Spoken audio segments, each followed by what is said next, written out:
Hey guys, today is Monday, September 2nd, 2013. Happy Labor Day, everybody. Week 33 post-op lapband for me. Last week I was 210.1 and this week I'm 211.4. That's a 1.3 pound gain.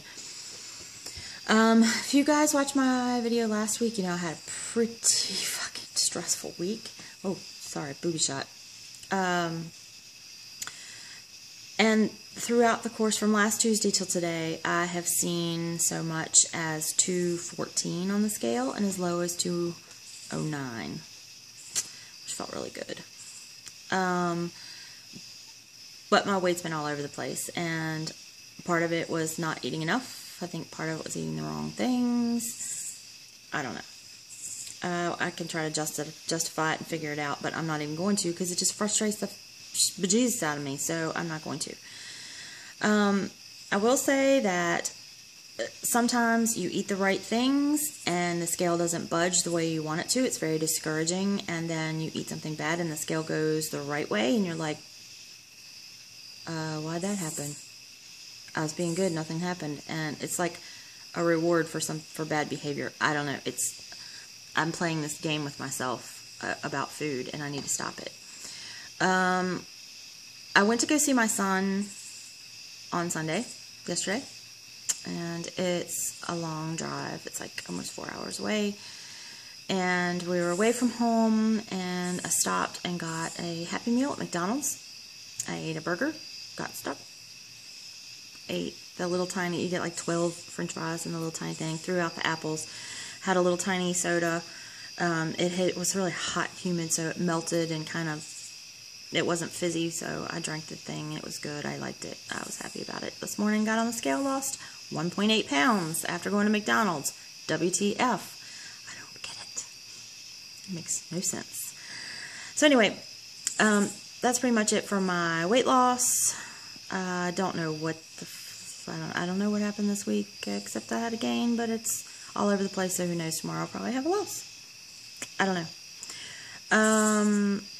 I'm letting my hair grow out, guys. I got a haircut, like a real haircut today. My mom did it for me. She trimmed all around my ears and just straightened out if I had like a crazy hair going somewhere. It is very white. When the light shines on it right, you can really see it, how white it is. In the sunlight, it is white, except right here. And around the edges in the back, it is, I don't know if you see it, salt and pepper. It's darker in the very back. Looks kind of retarded, but that's what I got on my head, and it's growing, so, and it's a lot thicker than it was. A lot thicker. So we'll see what happens. So, I kind of feel like Miley Cyrus, but whatever. I'm a fat Miley. When I was at rehab with my kid, the lady, we all went to this group together, right? So, they were talking about, the topic for the day was 10-step relapse process. If you don't want to hear it, that's fine. Just tune out. I find that it's very helpful, and as she was speaking, I thought she was talking directly to me, and I thought, holy shit, this food addiction is so much like a drug addiction, it's not even funny. It's crazy. So anyway, she's talking about these 10 steps that that happen when you relapse. So I'm going to try to interpret this into food terms, how it applies to me. If it doesn't apply to you, if it doesn't help you, that's fine. You can always turn the video off. But I'm finding that it's really helping me. Maybe I'm thinking too much about it, but I have a food problem, so I'm thinking if there were an Overeaters Anonymous, I would be there. I would be there. The first step in this whole process is return to denial. Now, there's a difference between lying and denying. Lying is when you know what you're saying is not true, and denial is just when it might be true for somebody else, but it doesn't apply to me anymore. I'm doing so well, I don't need this. That's what it sounds like for me. You know, I come up with reasons why I don't need this whole group. I'm in denial. I've done so well, I can go ahead and eat that little tiny bag of Cheetos and I'll be fine. Well, what's it going to hurt if I eat just one? I'll just have a bite. I'm doing good. I don't have to exercise today. I did so well this week. I mowed the yard again. I push mowed the grass. I've been up and down. I've been running around the neighborhood, checking the mail, running back and forth. I'm doing good. I don't need this. I'm good today. That's denial. And I start to believe this shit. I believe the shit I tell myself. And I bargain with myself and I get all legalistic. Well, I know I got stuck when I ate the first part of that burger, but then I ate some enzymes. I'm going to try it again, and this time I'll just chew a little more. Yeah. So that's the first step. The second step is secret thoughts of eating.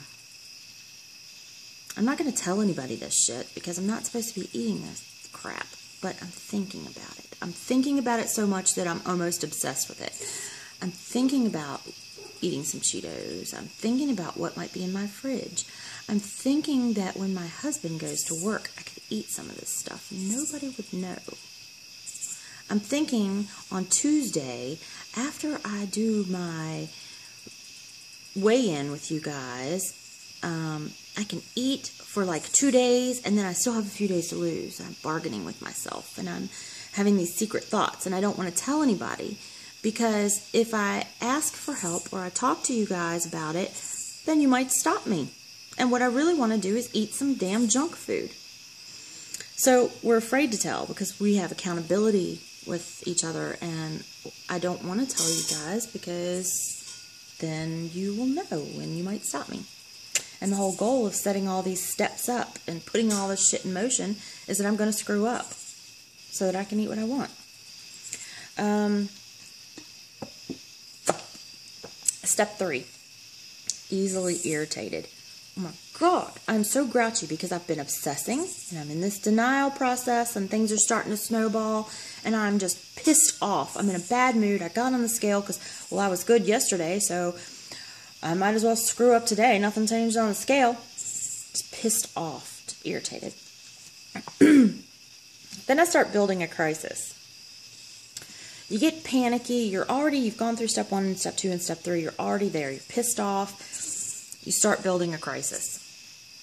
Like, I started to do my makeup today and it just looked like shit and it just snowballs, and before you know it, you're like this. I just want to eat some cake. What's it gonna hurt if I eat a donut? I just want something to make me feel better. You build a crisis. And it can be any little thing sets you off. It could be something big. It could be something little. But you're going to find a crisis somewhere because you need one. Step 5, you're bored. You've got 9,000 things that you could be doing, but you're bored. Well, I could go wash my dishes. I could mop the floor. I could go scrub my bathroom, clean out my car, feed my dog, feed my pig, feed the chickens. But I don't want to do any of that. I'm bored. I'm bored. Maybe I could go graze around the refrigerator 8 times. Sometimes that's how I feel like I get my exercise, is walking back and forth to the damn refrigerator 800 times a day. I'm sure I've walked a mile back and forth to the refrigerator, and one arm is probably going to be way stronger than the other from opening the door and staring there and scanning. Oh, no. Oh, I could eat that. No, I shouldn't eat that.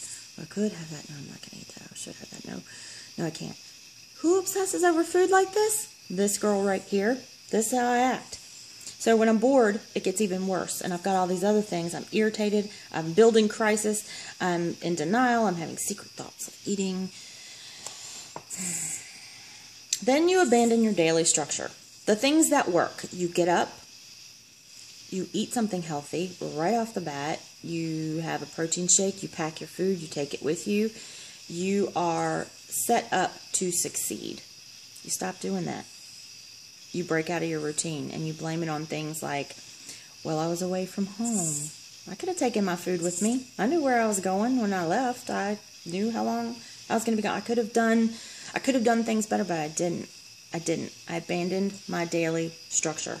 I walked away from doing things the way I should and did them the way I shouldn't. You start just breaking out of your routine that works. Number 7, you quit your aftercare. Start being late for my accountability videos.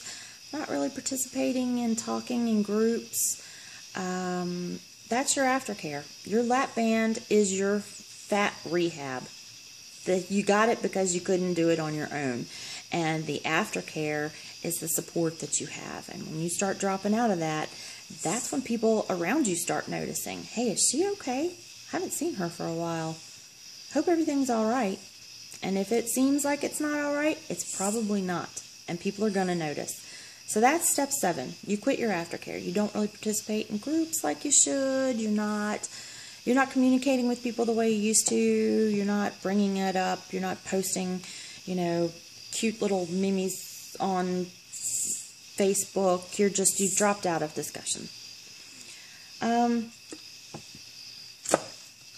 Number 8. You start hanging out with people that don't give a shit that you're trying to lose weight. They don't care. They're not where you're at, and it's not an issue for them, so it might not even occur to them. The people that you're closest to, they know, and they'll call you on your shit. So you don't want to hang out with them. You want to go hang out with somebody who doesn't care. So you start hanging out with people who don't give a crap if you show up at their house with a bag of Cheetos and a Dr. Pepper. Now, if I did that at someone's house that was aware of my situation, they would go, what the fuck are you doing? Put that shit down. I got some grapes in the fridge. You want some grapes? If I called Jess and said, Jessie, this is what I'm having for dinner. I'm going to send you a picture. Here's my Dr. Pepper, and I got this bag of Cheetos and some beef jerky. She would go, blimey, what the fuck is wrong with you, Mandy? So you start hanging out with people who don't really care. You're talking about other things, doing other things. That's step number 8. And people around you who care are going to notice this stuff. You develop a bad attitude. I have a bad attitude. You start acting like a fat girl. You start going to places that you used to go. You start wearing the looser pants. I'm going to wear these loose pants because they don't make me feel like I need to try anymore. I'm just going to stay in these sweats all day. And then step 10 is you've set yourself up for it. You've gone through all these other steps and you just go eat some bad shit you know is bad. Now, what happens after that? You feel like shit. You might keep it up for a few days. You might go to your same old habits. So that's what I learned in rehab this weekend. Now, what am I going to do with this information? Well, I'm going to tell all my friends. I'm telling you guys, tell my husband, my mom, everybody who will listen. If you see me doing this, stop me. Stop me. And I won't argue, and I'll try not to get all lawyerly and legal about it. Well, I did so good. I'm just going to say, fuck, I've told these people to stop me when they see me doing these things. And I'm just going to stop and think. And then I'm just going to say thank you. So, I don't know if this has helped any of you all. I hope it has. Super long video. I'm real sorry about that. But it was useful information for me. If you see me doing steps 1 through 10, call my ass out on it, please. And if I see you guys doing it, I'm going to be on your ass. Because my name is Mandy, and I'm addicted to food. Cheers. Hope you guys all have a great week. I love you guys. Thanks for all your support and all your well wishes. And I'll talk to you soon.